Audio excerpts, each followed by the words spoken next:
Okay guys, we're back with another Work Pro video.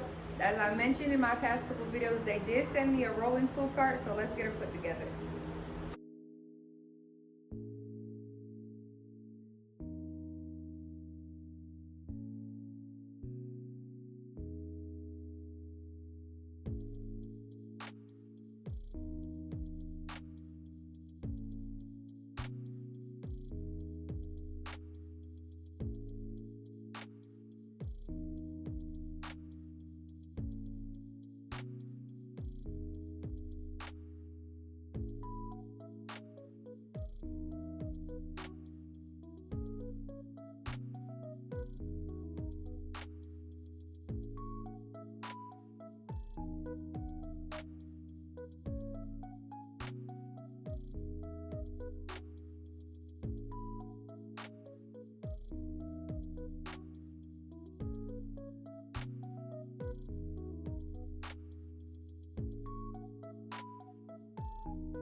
So this is how she looks completed.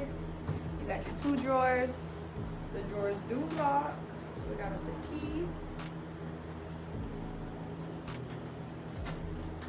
And then you got your mats to put in all of your trays and your drawers. I'm gonna put the link down below. Make sure y'all go check out Work Pro.